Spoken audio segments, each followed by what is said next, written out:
Hello friends, welcome back to my channel. तो आज हम बात करने वाले हैं बत्तीसी कैसे बनती है। यानी कि जो ओल्ड पेशेंट होते हैं, जैसे आपके दादा दादी हो गए, आपके मम्मी पापा हो गए, जिनके कोई भी दांत नहीं है, तो उनके लिए दांत किस तरह से बनाए जाते हैं। तो आपने उनके पास कुछ इस तरह की चीज़ें देखी होंगी जो मुंह से निकाल के उसको धो के लगा लेते हैं। तो आज हम इसी के बारे में बात करेंगे। तो ये दो तरीके से बनाई जाती हैं। कुछ लोगों के लिए ये निकालने उतारने वाली होती हैं और कुछ लोगों के लिए ये फिक्स भी बनाई जाती हैं।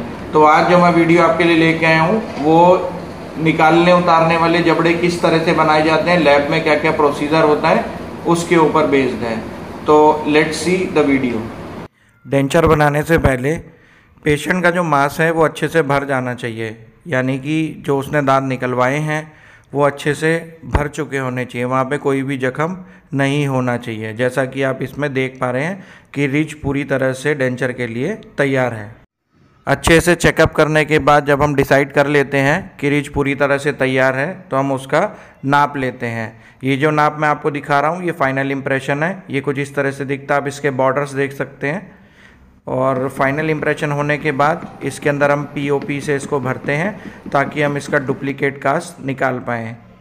और डुप्लीकेट कास्ट निकालने के बाद उसके ऊपर इस तरह की वैक्स की बाइट बनाई जाती है।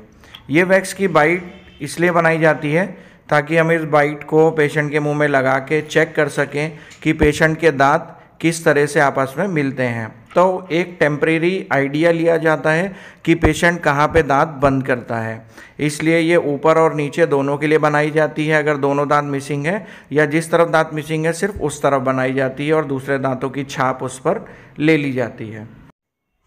छाप लेने के बाद हम ये जो दोनों कास्ट और बाइट यानी कि जो मोम का सांचा मैंने आपको दिखाया था, इनको उसी जगह पे हमें लॉक करना होता है जिस तरह ये पेशेंट के मुंह में थे। तो उसके लिए हम पीओपी का यूज़ करते हैं। और ये छोटी सी मशीन जो आपको दिख रही है इसको आर्टिकुलेटर कहते हैं। इसके अंदर हम पीओपी को लगा के और वो जो दोनों कास्ट यानी कि ये जो हमने पेशेंट के मुंह से चेक करके निकाले थे इनको उसी पोजीशन में लॉक कर दिया जाता है। लॉक करने के बाद इनके ऊपर पीओपी डाल के इनको सेट कर दिया जाता है ताकि इनकी पोजीशन इधर उधर ना हो और हम इजीली ये चेक कर पाएँ कि हमें दांत किस तरह से सेट करना है, कौन सा कलर लगाना है। क्योंकि पेशेंट तो हमारे पास अवेलेबल नहीं है, तो पेशेंट की जगह पर ये जो आपको दिख रहा है ये आर्टिकुलेटर, ये उसके मुंह को पूरी तरह से डुप्लीकेट करेगा। यानी कि जैसा पेशेंट के मुंह में दांत हम लगाने वाले हैं वो हमें यहाँ से ऑलमोस्ट आइडिया लग जाएगा कि हमें किस तरह की सेटिंग पेशेंट को देनी है। और फाइनली हम इजीली पेशेंट पे वो चेक कर पाएंगे। और आप देख सकते हैं ये आर्टिकुलेशन फिनिश हो गई है और सूखने के बाद ये कुछ इस तरह से दिखाई देती है। तो हमने नीचे के दांतों की छाप, क्योंकि पेशेंट के दांत नीचे थे तो वो हमने ऊपर मोम के ऊपर छाप ले ली थी और उसको हमने आर्टिकुलेट कर लिया था जैसा मैंने आपको दिखाया पीओपी डाल के। और एक बार ये जब सेट हो जाता है तो इस पर दांत लगाना शुरू किया जाता है। ये जो लाल लाल आपको दिख रहा है ये मोम है, वैक्स है, मॉडलिंग वैक्स। इनके ऊपर इस तरह के टीथ सेट मार्केट में अवेलेबल होते हैं। कौन सा कलर लगाना है, कौन सा साइज़ लगाना है, मेल के लिए अलग, फीमेल के लिए अलग, तो डिपेंड करता है कि किस तरह के दांत हमको लगाने हैं। वो हम सेलेक्ट करके इनके ऊपर सेटिंग करते हैं। तो ये सेटिंग में थोड़ा टाइम लगता है क्योंकि एक एक दांत को पूरी तरह से नीचे वाले दांतों के हिसाब से बिठाना पड़ता है।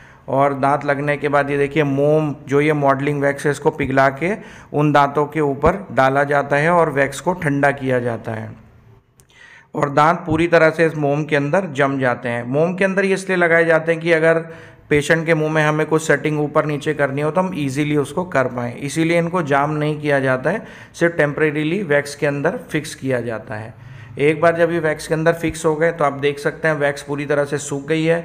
नीचे के दांतों से ऑलमोस्ट हमने उनको मिला दिया है कि किस तरह से दांत उसके बनेंगे। पेशेंट नीचे फिक्स दांत चाहता था इसलिए नीचे हम डेंचर नहीं दे रहे हैं, उसके लिए फ़िक्स दांत हम बनाएंगे। उसके लिए भी मैं अलग से वीडियो आपके लिए बना दूंगा कि फ़िक्स दांत कैसे बनते हैं। तो अभी आप ये देखिए कि जो हमने दांत लगाए हैं वो एक प्लेट के ऊपर सेट हैं और ये जो सेटिंग है ये हम पेशेंट के मुंह में बाद में चेक करने वाले हैं। ये प्लेट मैं आपको निकाल के दिखा देता हूँ कि किस तरह से इसके ऊपर सेटिंग की जाती है और ये कैसे इसके ऊपर फिट होता है। ये देखिए ये कास्ट, ये जो बाइट है ये मैंने निकाल ली है और इस तरह से कास्ट के ऊपर लग जाती है। अब ये सेम प्रोसीजर फाइनल होने के बाद हमें शेड, उसका कलर, उसके ऊपर ये कैसा दिख रहा है वो हमें चेक करना होता है। तो ये फाइनल टीथ सेटिंग है। इसके बाद हम इसे पेशेंट के मुंह में लगा के चेक करते हैं इस तरह से कि ये किस तरह का दिख रहा है, पेशेंट के मुंह से ज़्यादा बाहर तो नहीं जा रहा है, ज़्यादा अंदर तो नहीं है। तो ये सारी चीज़ें हमें इसी स्टेज में कंप्लीट करनी होती हैं और पेशेंट से भी सेटिस्फैक्ट्री रिज़ल्ट लेना होता है। और एक बार जब वो मिल जाता है तो इसको हम दोबारा से पकाने के प्रोसीजर में जाते हैं। फिर से पकाने के लिए हम पीओपी का यूज़ करते हैं। एक फ्लास्क में पीओपी डाल के कास्ट को पूरी तरह डुबो देते हैं उसके अंदर और उसको इस मशीन में टाइट करके इसको उबलने के लिए छोड़ देते हैं। उबलने से क्या होता है, जितना भी मोम हमने उसके अंदर लगाया था वो मोम सारा पिघल जाता है। फिर हम इस फ्लास्क को खोलते हैं। फ्लास्क को खोलने के बाद उसके अंदर जितना भी बचा हुआ मोम है उसको हम वापस से निकालते हैं ताकि कोई भी मोम का कंपोनेंट उसमें रह ना जाए। इसलिए ऊपर से गर्म पानी उसके अंदर खोल के डाला जाता है ताकि जितनी भी मोम है वो सारी गायब हो जाए। तो अब आप देख सकते हैं इसमें से वो प्लेट और मोम दोनों चीज़ें हमने हटा दी हैं। अब सिर्फ हमारे पास कास्ट है और दांत है पेशेंट के। तो इन दोनों के बीच में, यानी कि कास्ट और जो दांत हैं, इन दोनों के बीच में जो फाइनल मटेरियल होता है, यानी जो गुलाबी रंग का दिखाई देता है, जो कि आप लोगों ने देखा होगा मोस्टली जो ओल्ड लोग डेंचर पहनते हैं उसमें गुलाबी कलर की प्लेट होती है, वो यही मटेरियल होता है जिसको हम अभी मिक्स कर रहे हैं। ये ऐसा लिक्विड होता है, ये सिर्फ हीट से सूखता है, हवा से नहीं सूखता है। तो इस मटेरियल को मिक्स करके कास्ट और डेंचर के टीथ के बीच में डाल दिया जाता है। जैसा कि आप देख सकते हैं ये ऊपर का ये जो दांत अलग हो गए हैं ये, और जो उसका सेकंड पार्ट है जो इसके नीचे कास्ट जो रखी हुई है, इनके बीच में इसको डाल के फिर से लॉक कर दिया जाता है और वो पूरी तरह से दांत उस मटेरियल के अंदर चल जाके प्रेस हो जाते हैं और फिक्स हो जाते हैं। और उसके बाद उसको हम पकाने के लिए छोड़ देते हैं। तो ये कास्ट है जो ग्रीन कलर का है और ऊपर जो है वो दांत है। इन दोनों के बीच में ही हम उस मटेरियल को डालेंगे और फिर आप समझ जाएंगे कि डेंचर किस तरह से बनता है। ये जो गुलाबी कलर का हम लगा रहे हैं सेपरेटर है ताकि कास्ट उस मटेरियल से ना चिपक जाए। जब एक बार ये हो जाता है तो उनको बंद करके फिर से पानी में डाल के उसको पूरी तरह से बॉईल किया जाता है जब तक कि डेंचर पक ना जाए। ये देखिए पूरी तरह से इसको हम बॉईल कर रहे हैं, डेंचर इसमें पक रहा है अच्छे से। इसको अच्छे से पकने के बाद दोबारा से खोला जाता है। खोलने के बाद इसमें फ्लास्क को जैसे पहले हमने ओपन किया था उसी तरह से फ्लास्क को फिर से खोला जाता है और उसके अंदर से जो डेंचर है हमारा उसको निकाल लिया जाता है। तो डेंचर बहुत ज़्यादा साफ़ सुथरा अंदर से नहीं निकलता है, काफ़ी उसमें लम्प्स होते हैं, तो इसलिए उसको अब फिनिश करना पड़ता है। तो ये देखिए डेंचर पक के बाहर आ गया है। अब इसकी फिनिशिंग शुरू हो गई है। फिनिशिंग करने में अच्छा खासा टाइम लग जाता है, इसीलिए आपकी डेंचर्स में मल्टीपल विजिट होते हैं। डॉक्टर आपको 5-6 बार बुलाते हैं कि आपको डेंचर के लिए 5-6 बार आना पड़ेगा, क्योंकि फिनिशिंग, वैक्स बाइट में, ट्राई इन में, इन सब में नाप लेने में 4-5 सेटिंग लग जाते हैं।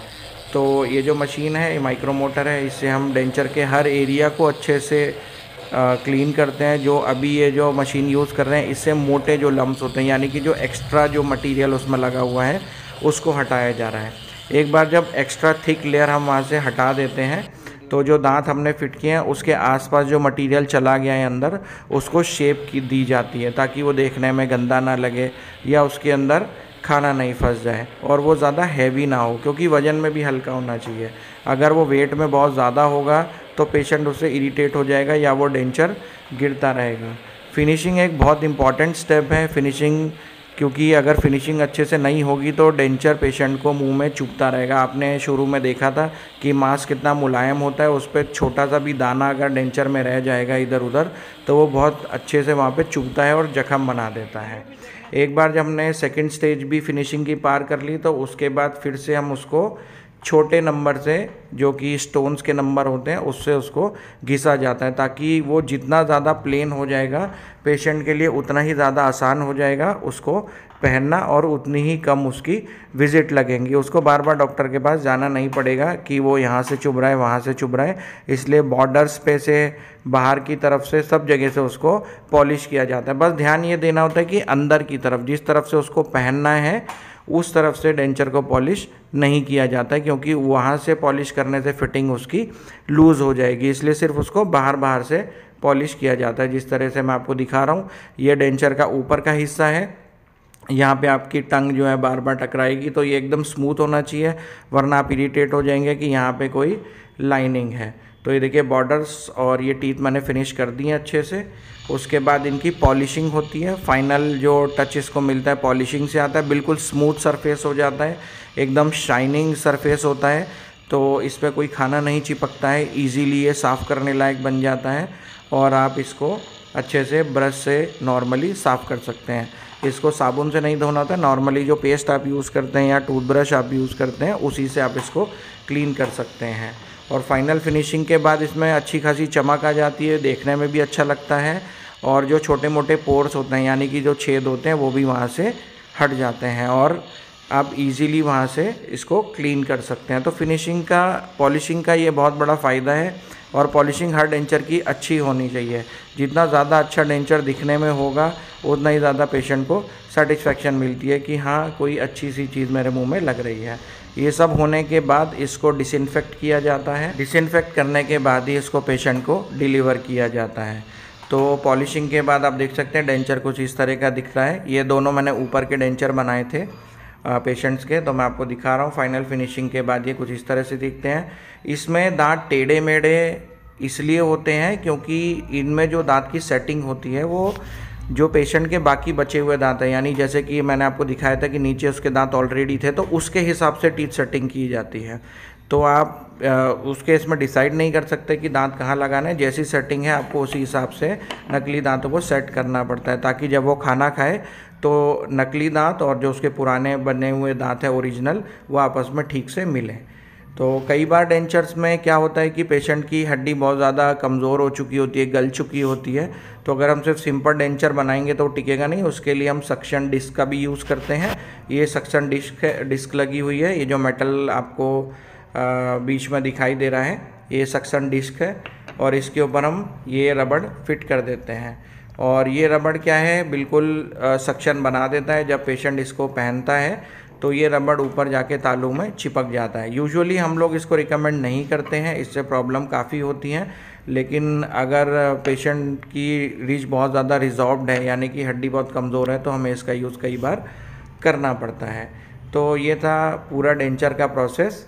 ये आप देख सकते हैं, ये लैब के अंदर जब डेंचर फाइनली प्रोसेस पॉलिश होके आ गया था ऊपर नीचे का डेंचर, तो ये किस तरह से दिखाई देता है।